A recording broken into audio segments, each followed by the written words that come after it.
আসসালামু আলাইকুম everyone. Recently তোমাদের এসএসসি 2025 এর ইংরেজি দ্বিতীয় পত্রের পরীক্ষাটা শেষ হয়েছে। তো বিগত দিনে নেয় এখান থেকে তোমরা 100% সঠিক উত্তর দেখতে পারবা। তার জন্য বলবো ভুল উত্তর না দেখে সাবস্ক্রাইব করার পর বেল বাটন অন করে রাখবা, সেক্ষেত্রে পরবর্তী বিষয়ের অ্যান্সারগুলো এখান থেকে দেখে নিতে পারবা।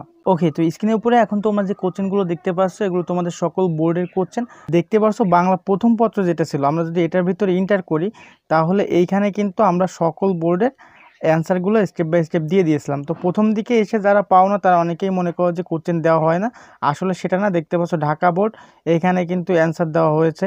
তারপরে নিচে চলে আসি, নিচে আসার পরে যে রাজশাহী বোর্ড, এখানেও অ্যান্সার দেওয়া হয়েছে, একটু লোড নিচ্ছে। তারপর যশোর বোর্ড, সব বোর্ড কিন্তু এখানে অ্যান্সার দিয়ে দেওয়া হয়েছে। তো এই কোশ্চেনগুলোর প্রপার অ্যান্সার দেখার জন্য আমাদের সরাসরি চলে আসতে হবে এই ভিডিওর পিন কমেন্টে, অর্থাৎ প্রথম কমেন্টে। ওকে, তো পিন কমেন্ট অর্থাৎ প্রথম কমেন্টে ক্লিক করার সঙ্গে সঙ্গে সরাসরি তোমাদেরকে উত্তর পেজে নিয়ে আসবে। এখানে দেখতে পাচ্ছ SSC English 20 paper question solution 2025। তো আমরা নিচে চলে আসবো, নিচে আসার পরে দেখতে পাচ্ছ এসএসসি 2025-এর দ্বিতীয় পত্রে সকল বোর্ডের উত্তর দেওয়া হবে, উত্তর তৈরির কাজ চলছে।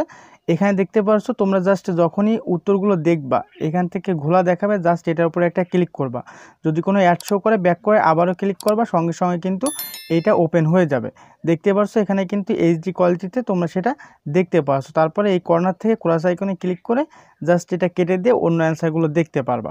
দেখতে পাচ্ছ ঢাকা বোর্ড, রাজশাহী বোর্ড, এখানে সকল বোর্ডগুলো রয়েছে। তো কোশ্চেন যখনই তৈরি করা হয়ে যাবে সঙ্গে সঙ্গে কিন্তু এখানে আপডেট করে দেওয়া হবে, এক এক করে আপডেট করা হয়। জাস্ট এইভাবে তোমরা দেখতে পারবা। আর যদি কোনো প্রকার কোশ্চেন ভুল মনে হয় সঙ্গে সঙ্গে কমেন্টস করলে আমরা যাচাই বাছাই করে কিন্তু এটা আপডেট করতে পারি। এটাই হচ্ছে এখানকার মূল সুবিধা। তো দেখা হচ্ছে পরবর্তী কোনো একটা ভিডিওতে। সবার সুস্বাস্থ্য কামনা করে এখানেই বিদায় নিব। আসসালামু আলাইকুম।